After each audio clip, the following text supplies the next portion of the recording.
Hey folks, this is Fabrice. I'm joined today by Syphro and by Positive4ce. How are you guys doing? Sorry if I just hit Doing my water bottle and it went dung. Doing good. you know.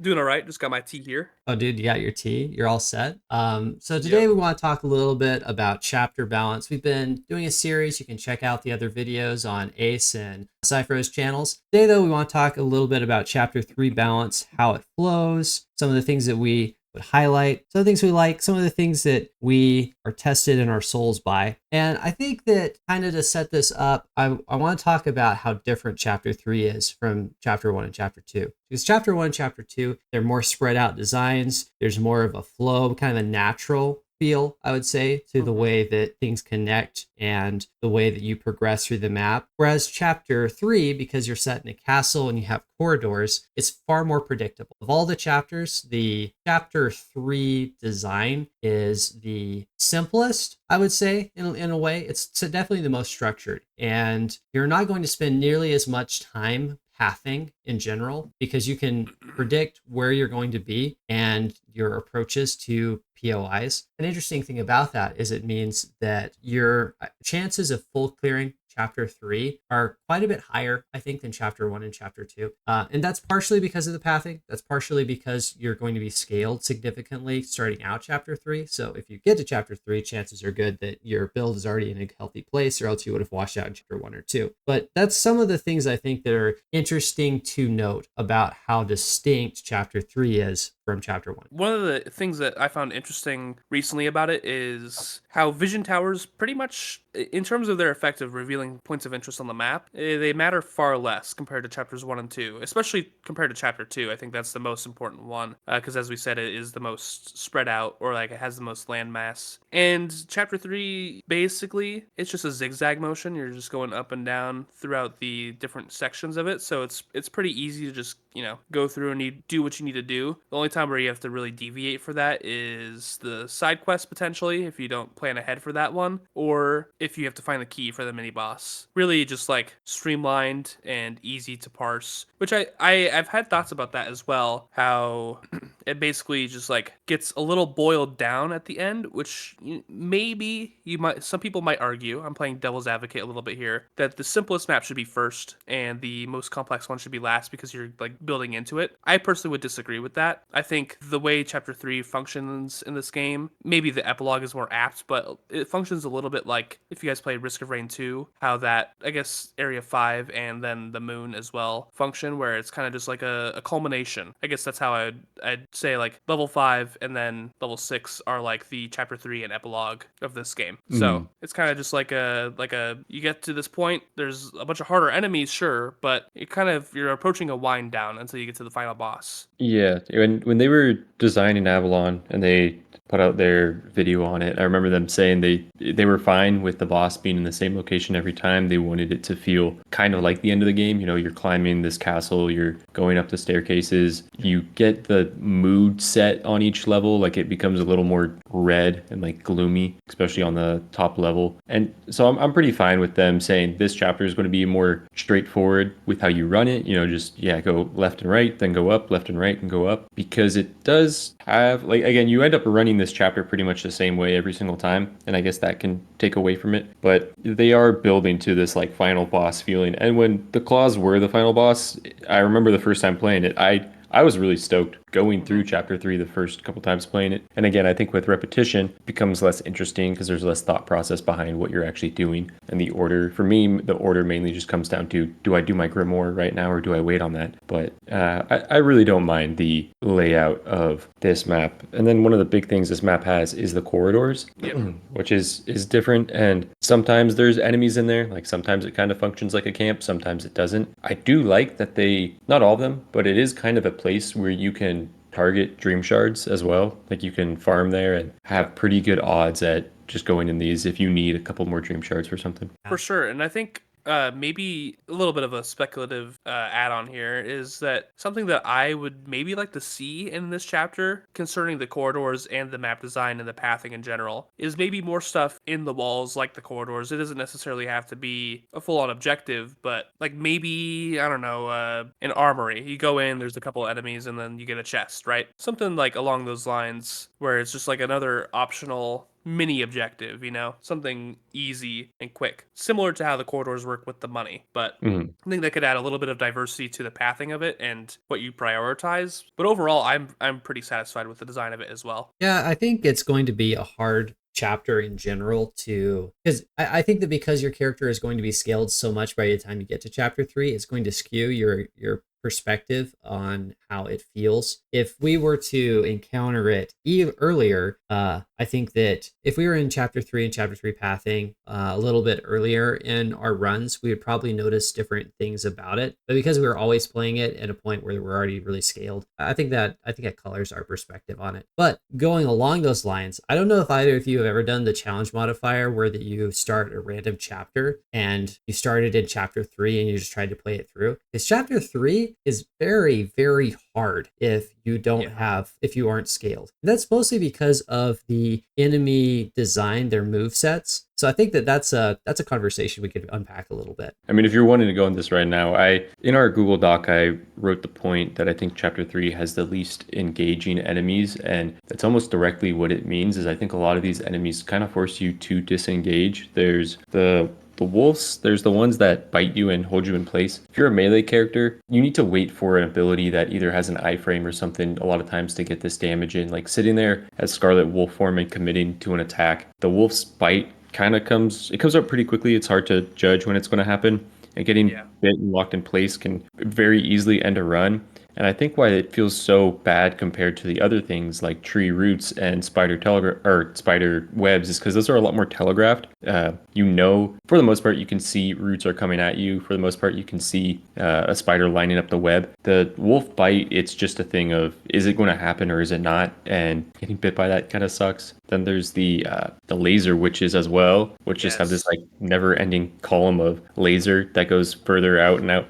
And when you have multiple of them set up in an area, it kind of just becomes a game of run away, wait for these lasers to end, and then go in and attack. Where I feel like some of the other chapters, chapter 1 and chapter 2, have a lot more enemies balanced around one specific instance of damage that you can iframe, and then they might repeat it and you can get on the other side of them or something. I feel like a lot of enemies in this chapter just encourage you to wait for them to be done attacking and go in. That general design of an enemy, basically like a laser shooting out from in front of them. They have one in Windblown, and I think the witches and the one in Windblown, in both cases, they are not hard enemies at all, but they are some of the most annoying enemies in my experience. Just having to either like run around them or wait for their attack to be done. It's just like it feels like an unnecessary time sink. And I don't know how much you guys played Hades. They also have those crystal enemies in the first. I don't remember if they're in the second game or not. I don't think they are, but at least not until later. But they have those crystal enemies that do a similar thing. But in Hades, I don't feel like there is much of an issue, and I don't know if that's because of how the game is designed with like its movement and all that, which I think Windblown is actually a little more similar to Hades in that aspect. It could also be like the turn radius on the ones in Windblown are a lot faster, I think. But in Hades, it's just like, oh yeah, I'll just dash to the side and then I gotcha, you're done. So it's not always like the worst thing, but that's type of archetype usually bothers me, where they just have like a laser or a beam coming out in front of them, and you either wait or you gotta dodge around it, like get to their backside quickly. Yeah, I know the ones you're talking about in chapter 1. They're crystals and it follows you, but they have kind of have a little bit of an activation delay, and they're also not as long ranged as your abilities in Hades. I think that's why we don't have as much of an issue with them. Do you think that because of how much your character is scaled by the time you get to chapter 3, that if enemies were more balanced around AoEs and windows of vulnerability, they're easier to take advantage of, like the enemies are in chapter 2 and 1? Do you think that because characters and the players have scaled so much by the time they get to chapter 3, that would just remove too much of a barrier? Like players would just be able to play into chapter 3 too easily and roll the map and that's why the enemies have to have big AoEs? Or do you think the AoEs do you think it's excessive and it could be brought to a halfway point which allows more player agency and proactivity? I think chapter 3 is balanced a little bit in the way, yeah, where they have that understanding of we're, for the most part, you're going to be pretty powerful going into chapter 3. Like, I really like fighting knights. I think knights are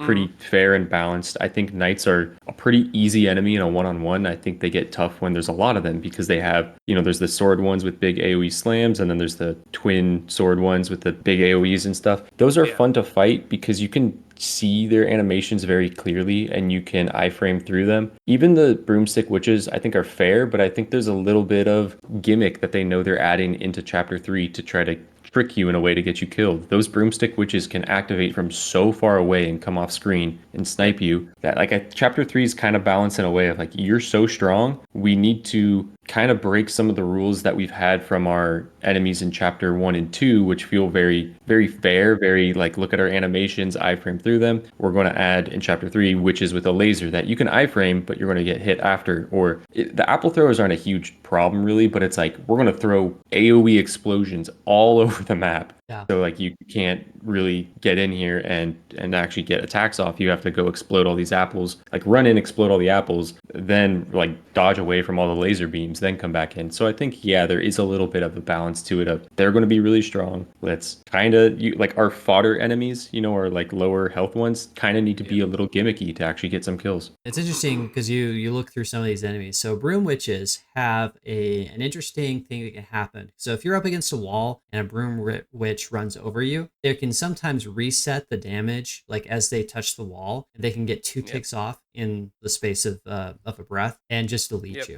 The alpha wolves, similar to trees, does it reset on hit, or is it just I think it's that they reset, like wolf attacks will reset. So they'll spam out if they hit you with one and you'll end up with they'll combo you down. So it feels like there's a lot of things like that where that a small mistake can quickly spiral into a bigger mistake. One of the things that was interesting is that after chapter 3 came out, they actually went back and they made some of these enemies harder. And blood gargoyles are a great example. So blood gargoyles are the really big ones. And now when their fury mode, their enraged mode is activated, they have that super, super long attack animation where they're spinning with their wings. That is like the most anti-melee thing ever, right? There's just no way to approach that animation as a melee character. Similar to Phoenix's in chapter 2, that's one that I feel like I've maybe learned the most in terms of like, well, this has bit me in the ass so many times. I gotta just like lock in and see how to really like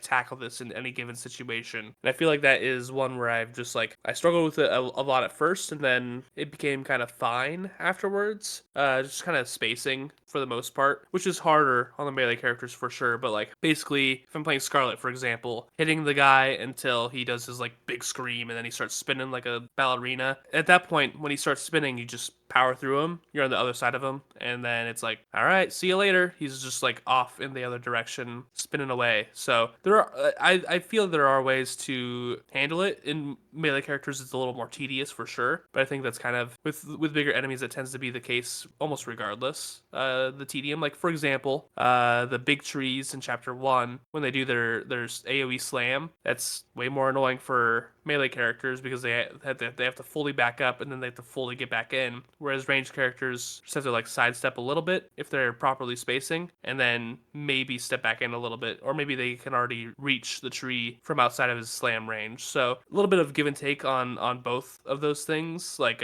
melee characters are a bit better at something, I assume.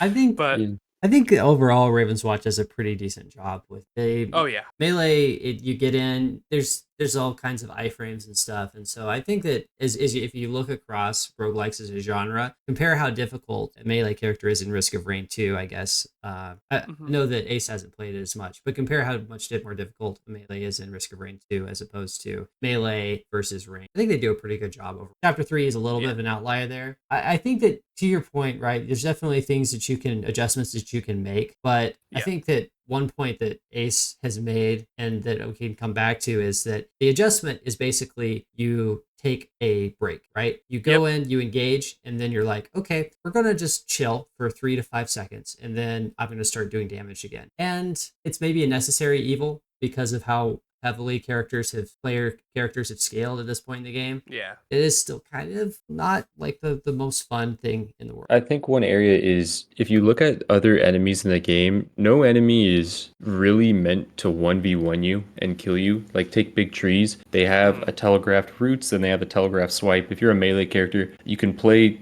against this really easy by standing right next to them, and then they have their big slam you have to avoid. Take like the big crabs, they have their double swipe and dash. You can easily dash through them, and then they have their like they shoot whatever pus out of their back or whatever.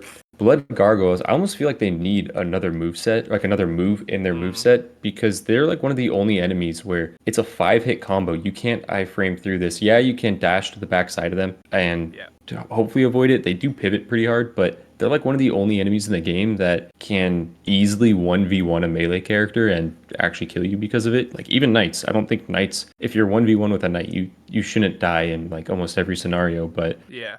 I think a solution might be they're one of the few elite enemies that only has one move as well. So I mean they have one move and then they level up and they get an extension to their move, but I feel like they should have something else in their kit that maybe detracts from this 5-hit combo that opens them up more to like melee attacks. I think similarly, they are one of the few elite enemies, if not the only elite enemy where, I guess the witches are this way, but the basic version and the elite version don't have any overlap in their movesets. Like, he does his big swing, and the other small gargoyles, essentially, some of them do swing a little bit, but the other ones, they like do that rock throw, and the other ones lay down pools of lava. I feel like you could maybe lend one of those abilities to him and have that be his other move. Because, like, for example, the Mother Ghoul, she will throw rocks, she'll puke, and she'll bite, just like all the other small enemies in that like archetype. Mm-hmm. So I guess there are, now that I'm thinking about it a little bit, there are some elite enemies that don't exactly have the same moveset, but they'll at least have two moves that lets you do different things depending on what they are choosing to do. Kind of wonder if it's going to turn into a mini boss.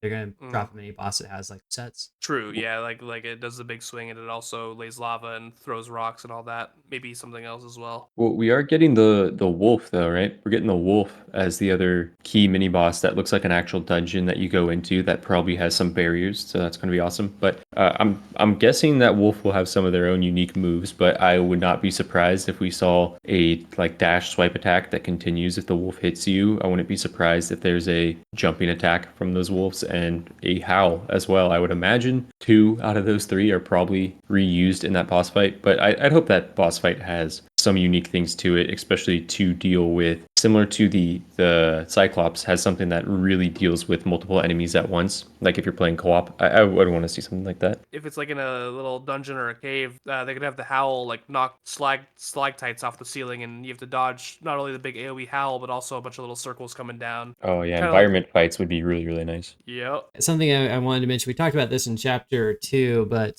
there are 3 different types of wolf. It's weird, and I pulled up the wiki to make sure that I'm getting this right. So there's the alpha wolves, which are the big ones, and then there are timber wolves and dire wolves. Timber wolves are the smallest ones, and like timber wolves and dire wolves are very similar sized, but the timber wolf is a little bit darker. The dire wolf has a little bit of a frosted look to it. And so the timber wolves are the ones that have the bite with the trap on it, and the dire wolves have a lacerate ability, which is that melee swipe cat-like paw thing. So Yeah. it's interesting because I would not have known that if I hadn't checked the wiki, and it sounds like neither of you had noticed that there are 3 types of wolves either. So I think that might be a little bit of an unclear design distinction. Gotcha. Yeah, I think sometimes color designs and all that in general, but I think maybe sometimes I assume that the darker ones might be like corrupted or something like that. So I haven't necessarily like if I notice the difference at all, then it's like, oh, that's just a corrupted guy.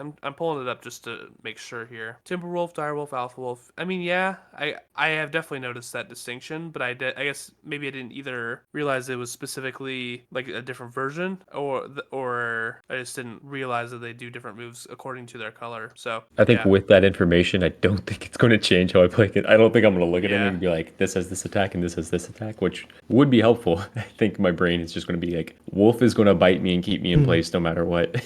Well, they always stack, right? So whenever you fight a group of wolves, like 3 or 4 of these guys will all just stack up into one square. So there's gonna be one biting, and there's gonna be one swiping, pretty much every time. I think yeah. To be honest, if you play to avoid the bite, regardless, you're fine.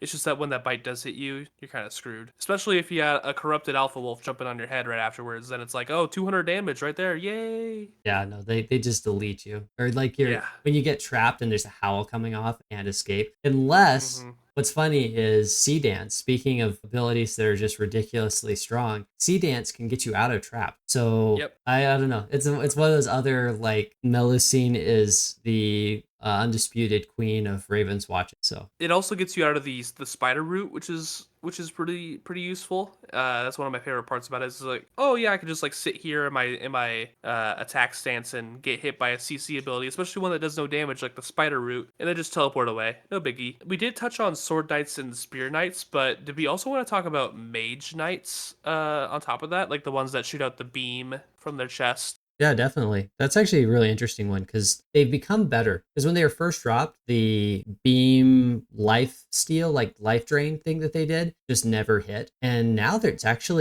it's kind of a dangerous ability again. Like, it was always dangerous in terms of the damage, but now it's actually like, oh, I have to think about this and I have to avoid it. Yeah, they track you pretty tough. That's another enemy though that I kind of wish had another move to add to that, because they will summon the skeletons, but those guys stand around doing nothing quite a bit. Skeletons are such a non-issue. They every time you see them, it's just like, oh, whatever. Yeah, you don't really need to pay attention to them. I think them having like even just a close range chest blast or something, that just shot in like a maybe 135-degree arc in front of them or something would be nice. Just something else, because yeah, fighting those guys 1v1 is like it's nothing. You just miss their beam and you don't feel like you're ever in danger. Yeah, but they are kind of meant to make other fights harder. They're meant to stand back and be something that detracts from melee characters. Something I just thought of. Are undead swordsmen the least threatening enemy spawn in the game? In the entire game, yes. That's so funny. Yeah, it's gotta be. I don't know if I know they have a sword attack. I don't know if they have anything else. They're so slow. Yeah, it's funny because spawners are usually, you look at rocks and you look at ghouls and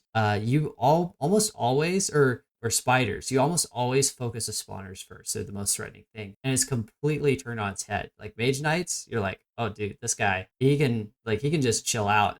Yeah, no, that is actually really weird. Like, maybe they should add something, and this is probably a thing that would make me hate them even more. Or I mean, I don't hate them a whole lot. It's mainly I just go focus them so I don't get beamed while I'm fighting a bunch of knights. But if they added like skeleton archers or something as well, where there was a little bit more annoyance on like, this guy really shooting me with an arrow from like 10 feet away? What's going on? I don't know. That would make skeletons at least feel like there's some threat level attached to them. Now, I was looking at it to see which of these guys did it, but how do you feel about the healing prayer that the sword knight does? Oh, Is it just the sword knight? I believe so. There's no wiki page on the spear knight, so it's not on the mage knight though. I like that they have that added to the game, because its benefit is when you have a night camp of like 4 or 5 knights and you get them all down to 50%, but you have to disengage so much because of their AoEs or whatever, and then 2 of them start doing that. You're like, cool, now I can actually go kill the other 2 while these 2 do that. It is unfortunate that they're going to be back to full health, but I like that it can set the pace of a fight and give you the advantage on some of the other knights or like enemies around them. Yeah. I'll say sometimes it annoys me, like if I have been doing some good AoE on a bunch of them, and then the last one happens to be a sword knight, and all of a sudden he's like, haha, fuck you, I heal. And it says here that technically you can interrupt it by dealing damage, but I don't think I really experienced that unless it's like a delayed interruption. Like you It'd be a stagger, but yeah, I don't know if I've ever interrupted it just with damage. I've it definitely seems like hit he's him. just healing through it. I've definitely hit him while he's in that animation, and he just continues to do it. So I think that's probably referring to stagger. Gotcha. Gotcha. Yeah. So that can be annoying where he's just like out healing all of your damage, and it's like, well, I guess I gotta go through your entire health bar again. Because if you're not super strong, they can be quite tanky with their armor, Mhm. and their overall HP. Overall, I mean, I'm glad that they have like a unique attack there, and sometimes it doesn't matter. But when I'm weak in a run, it definitely is impactful when they start healing. Yeah, I like a camp. Like you said, take a gargoyle camp that has a bunch of gargoyles and two blood gargoyles. That's like, okay, let me just slowly end up clearing the fodder and then fight two blood gargoyles. I like that the night camps, it's just like 4 or 5 nights. And you're like, Yeah. this is going to be a threatening camp. I love having that sense of threat in Raven's Watch. Where you're like, okay, let me dial in and pay attention a bit more because I really need to focus on these animations, which again, I think chapter 3 kind of lacks. And again, part of it is because of the scaling that we have to that point. You might just have like Snow Queen power build and you just spam that over and over and you don't have to worry about anything. But I like that those camps, knights specifically, it's a camp in chapter 3 where I feel like I play it like I play the camps in chapter 1 and 2, where you're Mhm. a lot more focused on your iframes. And I think that's honestly where Raven's Watch combat is the best, is that like trade and balance off of being right next to an enemy and using your abilities really intentionally. Yeah, no, I really agree with that point. I will say the one time that feels a little not the case for me is when there are multiple spear guys and they're doing their like 1-2 and then the spin attack, and you Oh gotta wait yeah. for that to go through. But it's really short. It's not nothing like the gargoyle who's going crazy over there in the corner, just like spinning to his heart's content. Yeah, So that's kind of a big group of enemies problem, right? Like some true. enemies are fine in fewer numbers, and then they hit a critical mass, and there's no way to approach anymore. I think that trees Yeah. actually will have this sometimes, particularly in 4 player runs when you get to a big tree camp and there's just a wall of forest, just Yeah. gigantic attacks overlapping. So I think that the sword knight design, or the not the sword knight but the spear knight design, isn't really the problem so much as Nope. just when there tends to be a larger group. You guys had that experience when you go into a camp and you aggroed a sword knight that ended up following you, but you don't see him because he's so far away, and all of a sudden you have the AoE on you and he jumps across the map and just smacks you. Dunk, yeah. Yes. It's so Space funny. Jam. It's like Yep. I definitely have been punished by that, and it didn't feel very good at the time. But it's also just so funny. You need some threat in the game. That's an interesting little detail in chapter 3. I was gonna say, can you guys imagine, by the way, if there was a camp of 5 blood gargoyles, like there are like a camps of 5 knights or more? I feel like that would be, just hypothetically speaking, just the worst thing that could possibly happen in a Ravens Watch game. Yeah, because they would all attack at different times and they'd cover each other's backs so well. Yep. You'd be like, I can't Yep. do anything. But I do think the knights, the sword knights, that third hit that they have where it slams the ground and like sends out, like it's a little bit more of an AoE than the first 2 hits. Uh-huh. That is a little bit deceptively long as well. There's been times where Yes. I feel like I'm on the very, and that one hits real hard. Oh yeah. And I feel like I'm on the very end of that, or I'm like just outside range. And I don't know. Sometimes, again, we all probably have a little bit different experiences because we record our videos and you go back and edit and you see when you get hit by something. And sometimes you're looking at it again, like, really? Yep. Yeah. So those guys, their range is deceptive where you're hit by something that you're definitely standing right outside of. But I don't know. Maybe like a pebble flew up and hit you in like the noggin. And by and large, I think that I like the design of the knight enemies. I think that AoEs are an interesting conversation too. I've noticed some inconsistencies with Scarlet's bomb. Sometimes the AoE is a little bit larger than the animation on the ground, particularly when you have pulverize. I think that sometimes the UI doesn't update to show the increased size. So that it's not something that I've screenshotted and sent to the devs. So maybe that's a little bit on me. Maybe that's something that could be documented better. You want to talk about Mini probably one bosses? of the probably one of the most least engaging mini bosses. Not least engaging. It's very engaging. You need to be focused, but Yes. least I guess inspired Least mini boss. fun mini boss. Yeah, the witches, it's what I think, honestly, I think that there probably was content for Avalon that got cut. I imagine there's probably an iteration of this game if they were on a different schedule where we get a witch mini boss more like the White Lady in chapter 1. But as it is, we get 3 regular witch enemies that all have boss armor. Not quite as cool. not quite as cool. Yeah, I will say with like, because I think they have extra health as well. Oh yeah, they have a lot. Their health is pushed pretty high. I think it's overtuned a little bit. Yeah, yeah. Like the timer on that. There are times where even in runs where I feel like I'm strong and I'm killing the rest of the map fairly easily, I go into that and I'm like, am I really ready to do this? I'm level 10. Maybe I could go back to the shop and spend some money, but overall I'm like, I feel like I'm pretty strong here, and then nope, they're so tanky and so slippery with their teleport that I just sometimes don't have enough time to complete it with how tanky they are.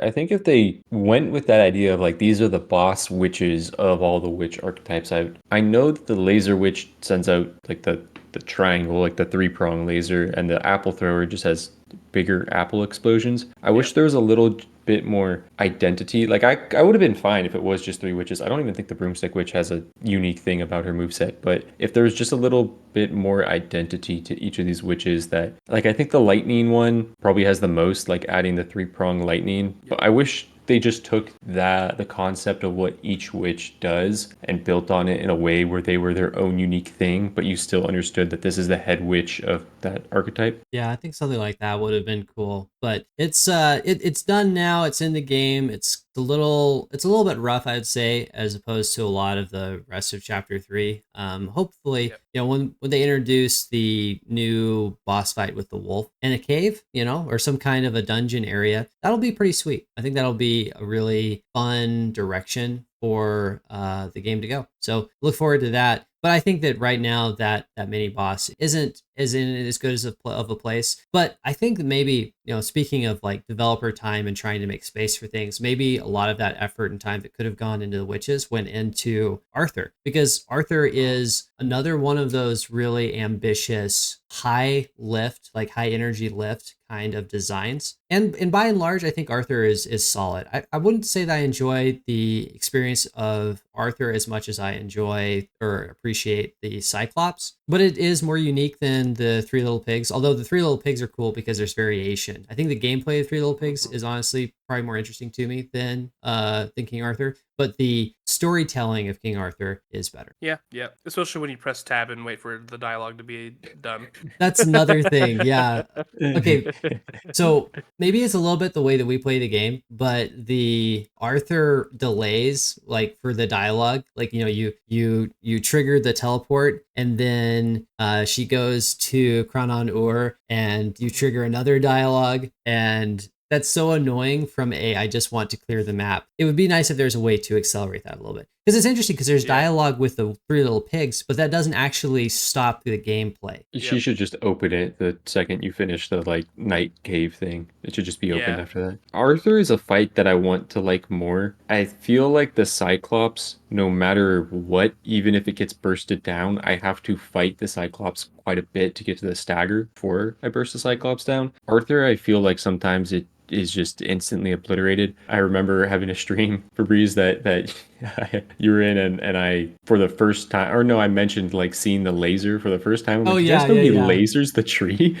Yeah. I'm like, and like, I don't know. I didn't even realize that defending the tree was part of the fight until the tree got lasered. And I was like, wait, what? I could fail this? Some of the moves, I wish there was a little bit more engaging moves. Like he runs around and sets the fire behind him, and then he slams on either side of him. The Cyclops has maybe the most amount of moves of any enemy in the game. And Yeah. I would have loved, I agree with what you're saying of Arthur. There's like this spectacle to it, and there's a lot of attention in that fight to like the design of the character and what's going on. I wish there was potentially a few more moves that kept you a bit more engaged in that fight. See, when I did a video a while back before Chapter 3 was released at all of things that I wanted to see in Ravenswatch, one of my requests in that video was to have Arthur, who was teased, be a roaming boss, and he would just like come through and like bother you every once in a while, and you had to like do a certain amount of damage to him to get him to go away. Or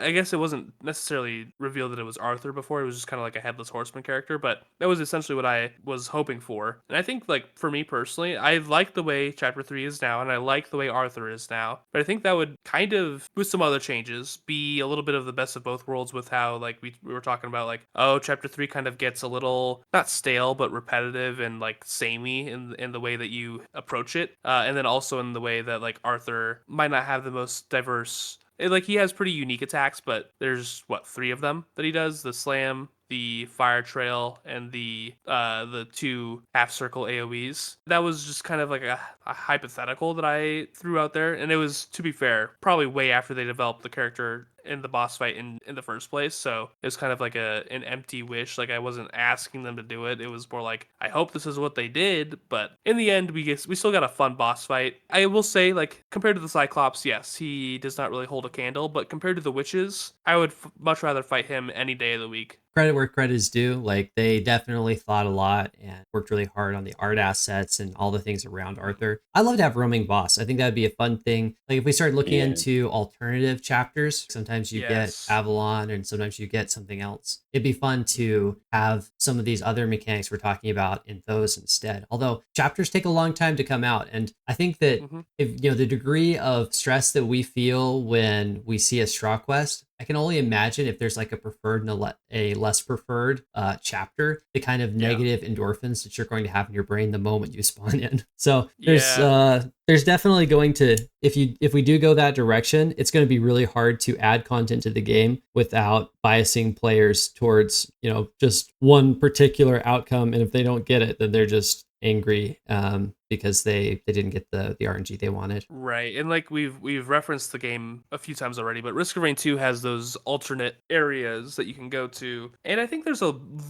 small preference in some of those, especially in the 4th area where it's either the Abyssal Depths, the Siren's Call, or I can do this. Hold on. No, I don't remember the mushroom one. Sorry. Yeah, I know the one you're talking about. Yeah. The verticality in that last one is really tough. Yeah, that's actually exactly what we're talking about, though. The mushroom one, people tend to dislike that one the most, and so they'll prefer Abyssal Depths, or ironically, they're the ones that I remember the name for, but Siren's Call as well. For Siren's Call also has that unique boss fight that you can come through with. Right. But it just goes to show that you can definitely have a diverse area, and it's not always necessarily a good thing. Like in terms of having an alternate path, which I think Risk of Rain 2 is a very muted example of that. It's not like a huge thing where like someone is like, oh, this run is ruined because I went to the mushroom place. It's just like, oh, well, darn it, at least in my experience. Yeah, and I think that one thing is really different between a Risk of Rain and a Ravenswatch is that looping, right? Looping's a big part of that game. And Risk of Rain 2 gets away with some derpiness because of the way that items stack, that it's like intentional, right? It's not like a bad thing, it's a feature, not a bug. Ravenswatch is a very tailored anticipatory game where that you're really looking at key points and inflections, and you need things to happen on a certain schedule, or else the run is off its kilter. So it's going to be interesting to see how we add diversity to the gameplay of Ravenswatch, or how the devs do that without it also having like negative spiraling effects. But do you guys want to talk about the Chapter 3 boss fight? Yeah, I can start out by saying that, unfortunately, I think between all 3 of them, it is my least favorite, but not necessarily because it's bad or anything like that. I do like the fight, but and especially as it was especially true at the very beginning, probably because of the lack of experience with it compared to the other 2 boss fights, but it's gotten better over the course of my playtime with these bosses. But they're just unfortunately my least favorite amongst the 3, not by a lot, but significant enough to make the distinction. I think when Avalon first came out, a lot of characters, like if I were to tier list characters,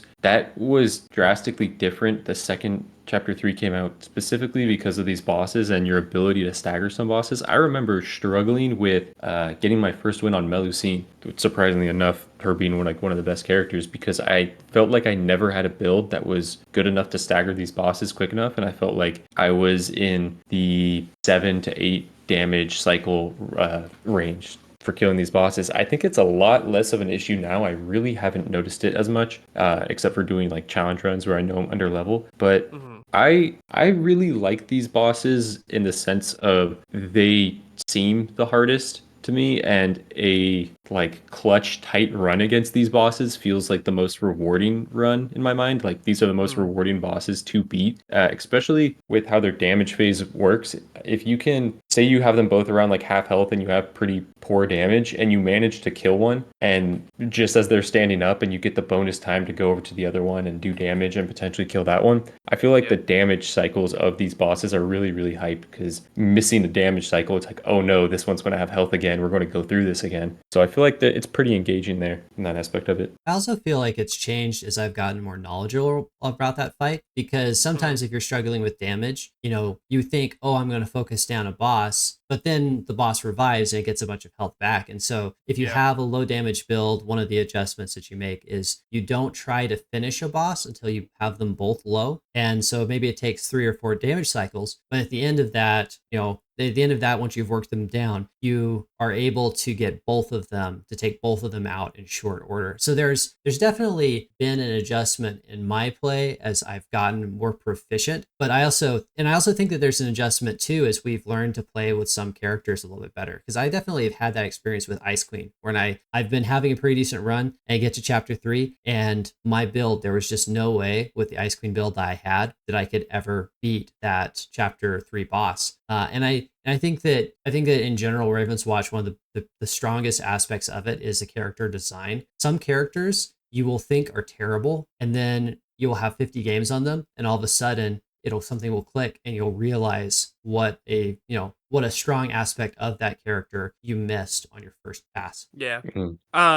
I will say a complaint that I've seen in comments and whatnot regarding the third boss, and one that I somewhat share, it doesn't bother me as much as I think it bothers other people, is that it feels like there's no reward for filling the first stagger bar, where I think, the potential solution to this issue that some people have when you fill just one stagger bar and then you got to deal with the other guy is not like having that first one get knocked down entirely, but maybe slowing his attack rotation or something like that. But a lot of people have complained about how, like, oh, I just spent all this time staggering the first hand and now I gotta go stagger the other one, but the one that I already spent all this time staggering is still in play, But me personally, I don't have as much of it, like, it doesn't really bother me. It's just kind of like, I guess they maybe could do something with that. I don't know. So Yeah, I think the fight as well, they did an update where they made the fight harder, Yeah. where they trigger animations quicker, where the spinning orbs that follow you explode in a bigger range, and they made the dude that slams his AoE, the one that you can't iframe, they made that humongous. It's Oh yeah. pretty punishing towards melee characters. Like getting in there, especially if you're a slow melee character like Beowulf and you don't have like good range capabilities, or Wolf, it is so punishing to get in there if you don't have dash charges. Yep.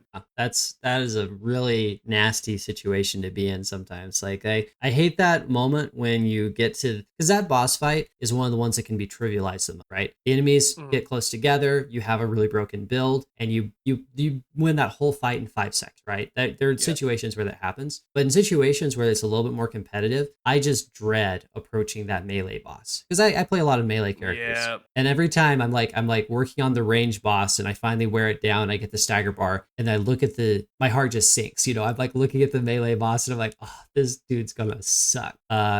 And every now and then, you just don't time it right, and you get one shot. So it's hard. It has the potential to be a really, really difficult matchup if you're actually having to dodge. That's one of the things I think that is really distinct about this fight, is that sometimes you scale so much that you just aren't dodging anymore. You either have so much damage that the only thing that you're really worried about is that big slam, and then everything else you can just kind of accept, and you can lifesteal off of it with Black Lotus or something. But this is one of those fights where it's almost impossible to not take damage in the chapter 3 boss fight. Yeah, I'd be interested to see someone do a no damage run of that boss fight. Very interested to see that. I will say the big slam is actually quite nice, because it actually gives Golden Coat of Chainmail a reason to exist at this point. Oh, there you go. That's true. GCC baby. That's true. I think Golden Coat of Chainmail, that attack specifically is like the one attack I will say that like makes it almost universally good. Like just just to avoid that big slam. I actually will say as well, this is a little bit of a deviation here, but I've had to rethink the strength of certain items in challenge runs, like the one with I play with no healing wells, so therefore you can't get like a free 120 to 150 vitality by the end of the run. Mm-hmm. And that is impactful. It's Yep. very impactful. When you can get that amount of vitality, Golden Coat of Chainmail feels pretty much inferior to getting just the straight up health. Especially because the health then has synergy with like stuff like Ogre Blood and armor and lifesteal and stuff like that. But without the ability to get so much vitality, Golden Coat of Chainmail does become like an A or S tier item to me in those challenge runs. Yeah, no, I'm glad you're doing those because I did like the tier list on magical objects. Doing those Mhm. challenge runs recontextualizes so many magical objects. And again, it's weird to rank them based on specifically challenge runs, but like Yep. I'm sure things like green armor was already good, but green armor Oh is God. you're like, oh, okay, here we go. And if you're Okay, doing those okay. yeah, okay, green armor, I see you. Yeah. Well, and the way it stacks too is just so good, especially because like it's like all green objects. Oh well, sorry, all common objects. Wow, okay, I guess I could just like I could get 3 of them and then pivot to something else. That's still very acceptable. Or I could get 5 of them and have just like 200 armor out of Yeah. nowhere. hmm Yeah, hmm green armor is one of the best thing. Like it's a fantastic common because it's one of the ones that you have to stack the least to get good value out of it. Hmm. Like you get one green armor at the end of chapter 3, and you might get 20 or 30 armor off common, right? Just one common. Yep. Or you go all the way into it and you get Dragonhide, and then that is, I think, one of the Oh. silliest and Yep. funniest things in the game, and I'm delighted every time I see that. It's a pretty low roll opportunity. Like the chance Yes. getting there is real hard, but yeah, that's an interesting conversation around survivability and builds. But Mhm. maybe a little bit outside, maybe that's a little outside the context of this particular discussion. But we do love our build Yeah. synergies. The sadness that I feel of Ogre Blood being almost completely useless in those challenge runs as well is just Yeah, it's tough. The unfortunate thing with those runs is it makes you crutch egg more for your source of damage, which I Yep. don't like, but it's a necessary evil right now. Necessary evil. Yeah. It is what it Yep. is. Do be like that All right. sometimes. We're going on to Baba Yaga. Baba Yaga. Do we want to talk a little bit about the shard in the shop before we get into the fight itself? Yeah, go ahead and I talk about the shard. The shard, dude, that shard is so magical. I just love it. Oh, you love it? I see that shard and I dream of it sometimes. I have a picture of it on my wall. See, I get there and I'm like, oh, this fucking shard I have to hit 5 times and get 100 money from. That's actually, it's funny you should bring that up. I do think that the way that they scale shard health is dumb. Mhm. Shards, I mean, okay, sure, when they're armored up, right? When their enemies aggro on bricked you up. and you're not Yeah. supposed to break them, sure. That's necessary to just stop people from racing through the chapters. I understand why we do that. But why are shards in chapter 3 made of titanium? Sorry. They should be the same. They're the same shards. Should be the same. Why would I play Carmilla and I have Nightmare Thorn and I'm so decentivized to use my power? Do I spend like Dude. 15 seconds just Yep. Just sitting there beating your head on a shard. I think what it is that enemies and shards scale off of the same metric, and so shards get more HP as the enemies get more HP, and so every chapter shards get a little stronger. But guys, let's not do that. Like make them scale like the characters or something. Let shards just be made of paper in every chapter, and let's not spend so many iframe. Like let's not spend so much long fighting invincible shards. I'm going to stand by and say that I do appreciate that shard as I get into the epilogue. I don't appreciate its durability. That shard can chill out a little. Well, what you don't know in the back code is they actually give per chapter all the shards 2 green armors. So Bro, no. yep. So we it's, just we got nerf green armor, guys. Green armor's out. Yep. Dude, Stuff. I would love a boss that has like an immunity and you're always in combat and there's like 4 shards around the boss and you got to go break the shards to trigger Oh. like a damage phase Ooh. and they get like added scaling, just keep pushing them up. I would It'd be love like it. like a miner. Something I think you would really appreciate, Ace, is in Risk of Rain 2, the final boss steals your items, right? Okay. I think you would appreciate that. I think that would be fun. We need that. We need that in ravenswatch. Did you get? Dude, could you imagine it like you have a full stack of like green armor and dragonhide and they steal one of your green armor? You're You're just like, like, what? oh no. No, My like the set whole bonus. stack. It takes like 5, 6 green armor and 5 dragon hide, and then or he takes your black lotus, and all of a sudden you can't kill him. Yep. That'd actually be an interesting idea on like a Baba Yaga. If you're hit with like a certain attack, she has like the curse swipes, like a potential, I stole whatever your first item was, or Stole your stack of Ace of Spades. yeah, something like that. Oh, your Baba Yaga mortar, because that's hers, right, in the first Ooh, place. true. Hey, That you got to would kill her twice. exactly, yeah, kill her twice. Oh God. Or scavengers, Risk of Rain 2 scavengers.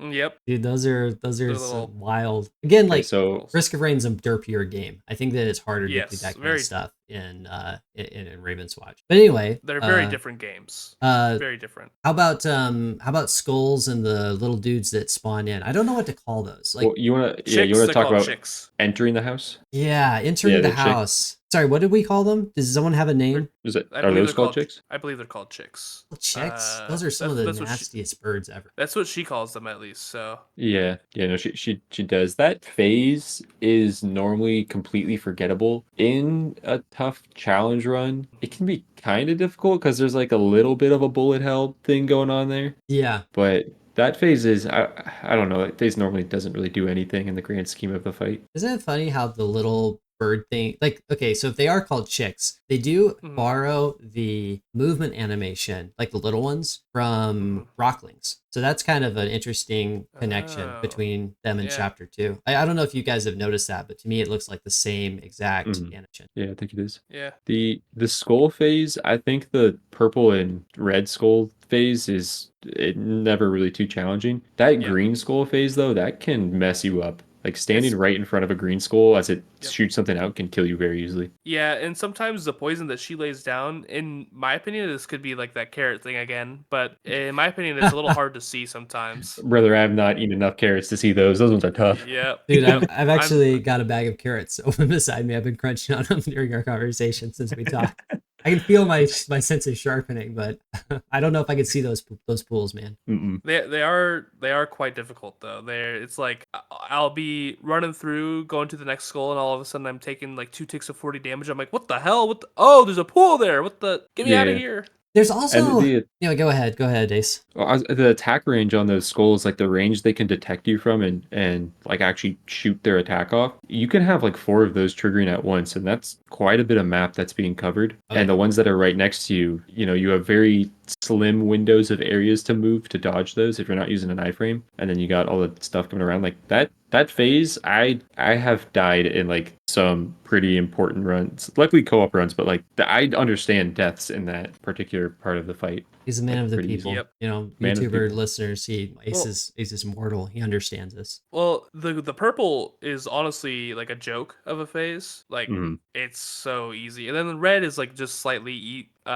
harder. Like it's not. There's a little more interactability with it. It's not as easy as the purple ones, but it's still pretty easy. And then yeah, like you said, the green one just like is insane. Mostly because I think the amount of damage that those skulls can output. And I think even if like compared to that little purple laser that the purple dudes do, the green vomit does I think 10 times more in one hit. If you get hit by multiple like projectiles, like you said, standing in front of one of the guys. Yeah, I think that's the thing. You could get hit by all 3 of those projectiles a lot easier than getting hit by like 3 ticks of the lasers. Yeah. Something else that I wanted to mention, and this is more of a suspicion. I haven't like sat down and but if you notice, okay, so when we rolled out the main launch, if they change it so the intangibility frames now work on poison pools. So in chapter 1, from the tentacle boss, from spider poison pools, and so the AOE's in Baba Yaga fight is the same case, right? But I feel like sometimes I see inconsistencies with that. Like if I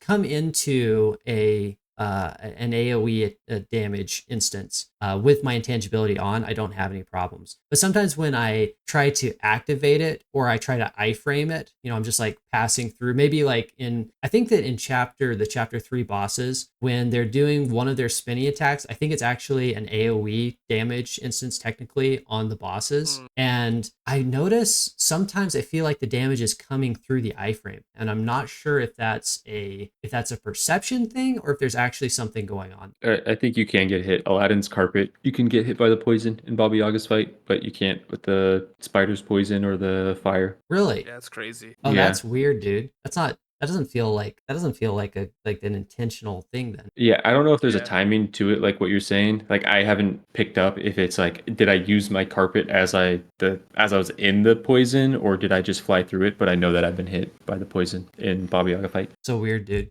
I'm glad I mentioned that. That's I'm gonna have to, man. I wonder if that's something that's gonna get patched out, or if that's just because sometimes there's been a behavior in the game that I was like, man, that seems buggy, and it's just been that maybe the UI hadn't been built out around it enough, or maybe it became normal to me with enough reps.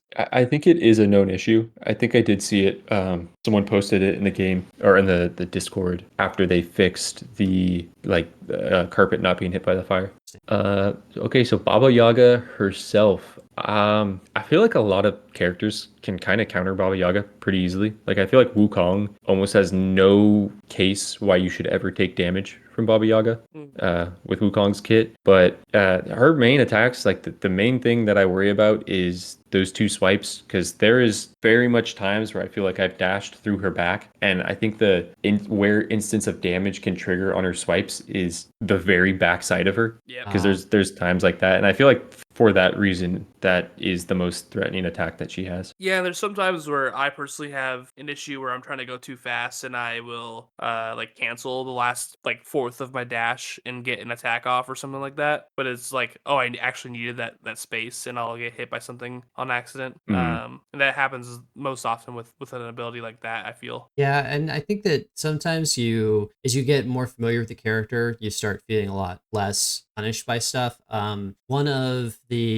remember the first 2 or 3 times that I took Geppetto into that fight, I had a really, really rough time because I just wasn't as cognizant of the fact that, the defense is an iframe, but it's a relatively short iframe. So when I was doing some things with Geppetto, there were times when if I were just a little bit more familiar with the character, I would have just sailed through that fight, but instead I got deleted.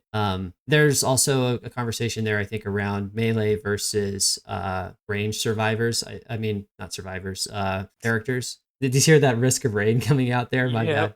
I've been playing a little bit lately. I think that there are some that are going to have a harder time with Baba Yaga's movesets, but it's not as bad as the chapter 3 boss fight, the hands. I think that Baba Yaga is going to be more even between a melee and I think the one who struggles the most, if I had to put a pin in it, it would be Geppetto. Just because his dummies don't stand a chance unless you have heart ties and a ton of vitality. They just get melted, and that's like my biggest case for taking the spinning ulti, so you can keep them alive with their iframes by making them spin. Yeah. So that one, if you have the spinning ulti, then it's fine, but if you can't keep your dummies alive, then you lose a lot of DPS, and that makes that fight a little more tedious. I had a really tanky run recently with Geppetto, and it was completely fine. Like, I did still win, but it was completely fine going through against most other enemies because I could place my dummies in a way where I could still have them be useful. But once I got the Baba Yaga, it was a game of cat and mouse. Her chasing me around constantly and me trying to get anything from my dummies. I could take a hit or 2 every once in a while, and I could heal it back up pretty easily, pretty consistently. But I could not, especially in the last half of her health bar, could not deal damage consistently. And it was just, she chased me around for 10 minutes. Yeah, that fight can become a cat and mouse. I think that's a good way of putting it together. And it's a little bit, because I imagine part of it, like I don't have nearly as much time on some characters as my mains. And so I think that there are some characters that are uncomfortable for me, but kind of like,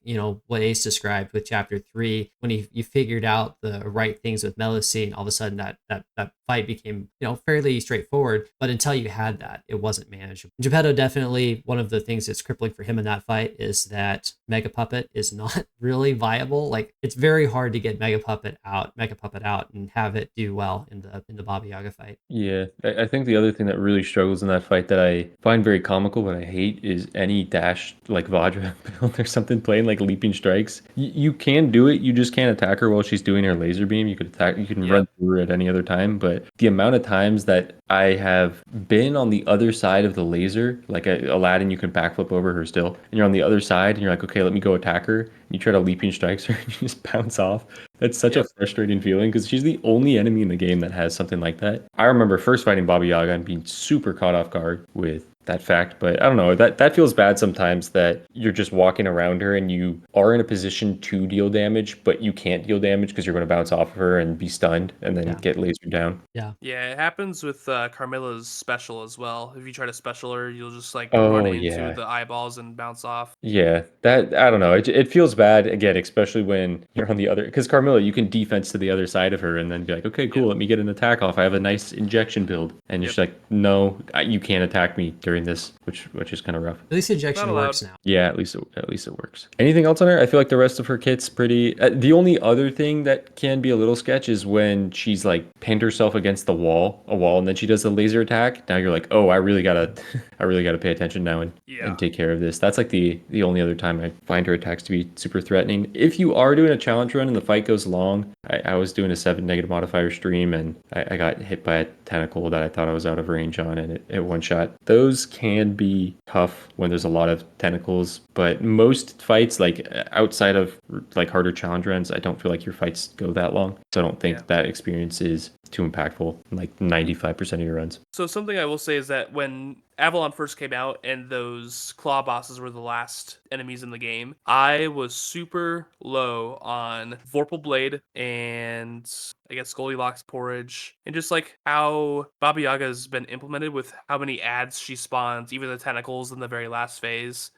Being able to get those health orbs and have those items be useful after like the end of chapter 3 is so nice, because that was like the big thing that I initially didn't really like about the claw bosses, is they are the only boss of the nightmare enemies that don't, or of the nightmare bosses that don't have any sort of ad phase where like the tentacles happen with the first guy and then the little eyeball nubs happen with the second guy.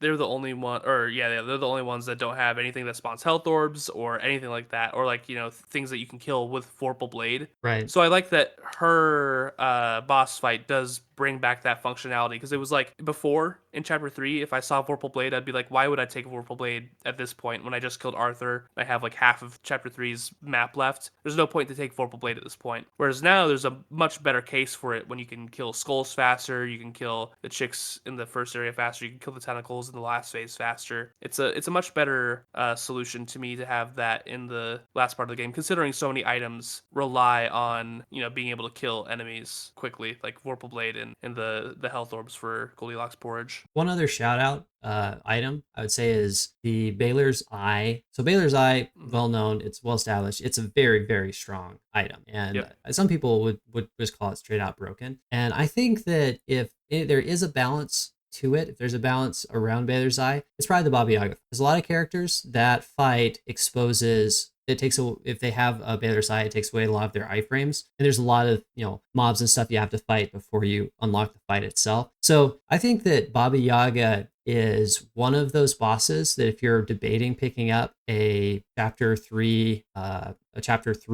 Baylor's Eye, is one of the bosses that might make you rethink that, because you'll go really, really fast on the claw bosses for chapter 3, but then you might have some problems against Baba. Yeah, I think like there's some characters where I wouldn't mind getting the Baylor's Eye, and there's some where I'm like, yeah, I probably would rather have the iframes, like Wolf, for example. I'd rather have the jump on his special, or like for example, Melosign, I wouldn't mind grabbing it, make her power and her special more potent, because her iframes come from her defense and from her C dance if she has it. Much less punishing. I like chapter 3. I think that there's some challenges around how interactive it is.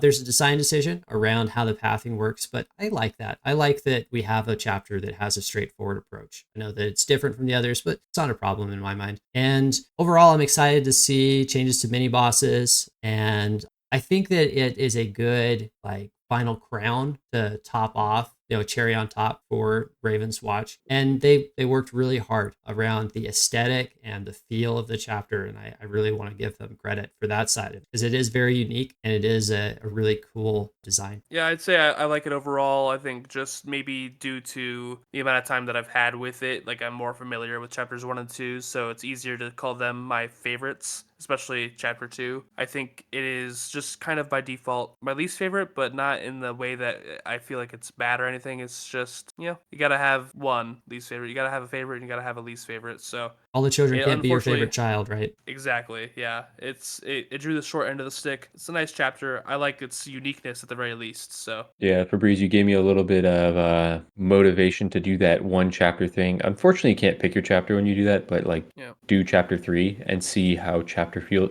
Because I have done it before, and I know that it felt a lot more difficult. But playing chapter 3 from level 1, where you don't have this ability spam, where how does chapter 3 play when you actually need to pay attention to your iframes and stuff like that a lot more in every single fight. So I'm gonna try that and Dude. see if I rethink anything. Dude, I'm excited to check that out. I think it'll also be fun content for you because it's relatively short form. It's like 20 or 30 minutes as opposed to an entire run. So I think that'll be an interesting thing. I know that like saving game saves at the end of chapter 1, at the end of chapter 2, or going into the prologue, saving the game and then picking it back up. It's save scummy. It's not like the ideal way. The cool and the right way to play the game is to play it all the way through. But I honestly think that if as a community we had more repetitions with chapter 2 and chapter 3, we'd probably have less problems. We probably have less issues with design and being surprised by things. And so I think that if people want to do that, or start one chapter at random with the challenge modifiers, I think it's really helpful to help you have an opportunity to learn